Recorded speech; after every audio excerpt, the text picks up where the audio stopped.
ඔයාලා දන්නවද කුෂිකාරම්ක භූමි මයික්‍රෝප්ලාස්ටික් නැත්නම් ශුද්ධ ප්ලාස්ටික් වලින් දූෂණය වුණාම ඒක අපේ ශරීර සෞඛ්‍යයට බලපානවා කියලා. ඔයා ඒක දන්නේ නැත්නම් අද මම කියලා දෙන්නම් සරලවම කොහොමද ඒක වෙන්නේ කියලා. අපි පළවෙනිම බලමු කුෂිකාරම් භූමියට කොහොමද මයික්‍රෝප්ලාස්ටික් එන්නේ කියලා. ඒක එන්න පුළුවන් ක්‍රම කිහිපයක් තියෙනවා. එකක් තමයි අපි ප්‍රමිතිගත කොම්පෝස්ට් භාවිත කරේ නැතොත් අපේ කුෂිකාර්මික වැඩවලට අන්න මයික්‍රෝප්ලාස්ටික් එන්න පුළුවන් සම්භාවිතාවක් තියෙනවා. ඒ කොහොමද? ප්‍රමිතිගත කොම්පෝස්ට් කියලා කියන්නේ අපි කාබනික අපද්‍රව්‍ය යොදාගෙන හදන කාබනික ද්‍රව්‍ය යොදාගෙන හදන කොම්පෝස්ට්. හැබැයි සමහර ලාවට මේ කාබනික අපද්‍රව්‍ය පොලිතීන් ප්ලාස්ටික් වගේ දේවල් මික්ස් වෙලා තිබුණොත් අන්න එතෙන්දී මයික්‍රෝප්ලාස්ටික් එන්න පුළුවන් කොම්පෝස්ට් වලට. ඒතකොට අපි මේවා කුෂිකාර්ම භූමියට යදුවාම මේ කොම්පෝස්ට් අන්න එතනින් මයික්‍රෝප්ලාස්ටික් කුෂිකාර්ම භූමියට එන්න පුළුවන්. ඒක එන්න පුළුවන් අනෙක් ක්‍රමය තමයි දැන් ඉස්සර නම් අපේ මේ ගොවි මහත්තුරු අපේ කුෂිකාර්ම භූමියේ තියෙන වල්පැල එහෙම ඉවත් කරේ එක්ක උදළු ගාලා නැත්නම් වල්නාශක ගහලා. හැබැයි අද ඉන්න නූතන ගොවියා ගොඩක් වෙලාවට බලනවා පොලිතීන් මල්ච් එකක් දාලා මේ වල්පැල එන එක නවත්තන්න. ඒක ගැටලුවක් නෑ. හැබැයි ගැටලුව වෙන්නේ එතන නෙමෙයි මේ දිගින් දිගටම මේ පොලිතීන් භාවිතා කරනකොට මේ ෆිසිකල් නැත්නම් ෆිසිකල් සහ කෙමිකල් ඩිග්‍රේඩේෂන් එකකට මේ පොලිතීන් මල්ච් එක ලක් වෙන්න පුළුවන්. ඒ තුලින් මේ පොලිතීන් කෑලි මයික්‍රෝප්ලාස්ටික් ලෙස පසේ දිය වෙන්න පුළුවන්.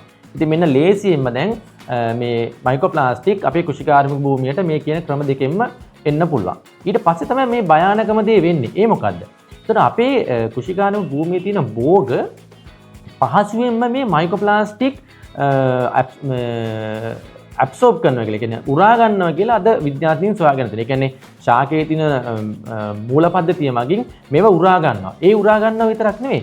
ඒ මයික්‍රෝප්ලාස්ටික් උරා ගන්න ගමම්ම සමහර වෙලාවට මේ මයික්‍රෝප්ලාස්ටික් එක්ක හෙවි මෙටල් නැත්නම් බැරලෝහ සහ සමහර ඕගනික් පොලිටූස් ඇබ්සෝබ් කරන්න පුළුවන් හැකියාවක් තියෙනවා කියලා අද විද්‍යාඥයින් සොයාගෙන තියෙනවා. ඉතින් ඊට පස්සේ මොකද්ද වෙන්නේ? මේවා චාකයේ මුල පද්ධතිය තුලින් ගිහිල්ලා චාකයේ කන්දේ කොළවල ගෙඩිවල පළවල කියන එක එක තැන්වල මේවා ෆයිටෝ ඇකියුමුලේට් වෙන්න පුළුවන්.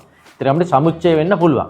ඉතින් ඊට පස්සේ මොකක්ද වෙන්නේ? ඊට පස්සේ මේ කුෂිකාර්ම භූමියේ හැදෙන භෝගවල හැදෙන පළ කොළ අපි තමයි ආහාරයට ගන්නෙ. අන්න එතෙන්දී අපි මේවා ආහාරයට ගත්තාම අපේ ආහාර මාර්ගයේදී මේවා බයෝ ඇකියුමුලේට් වෙනවා.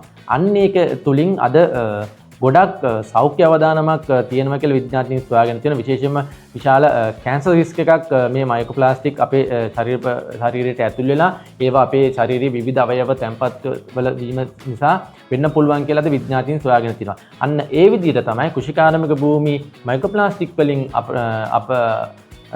අපද්‍රව්‍ය වුණාම නැත්නම් දූෂණය වුණාම ඒක අපේ සෞඛ්‍යයට බලපාන්නේ. ඒකින් හින්දා ඔයාලා අදම හිතන්න අපි කොහොමද කුෂිකාර්ම භූමියක් මයික්‍රෝප්ලාස්ටික් වලින් කන්ටමිනේට් වෙන එක නැත්නම් දූෂණය වෙන එක වළක්වන්නේ කොහොමද කියලා.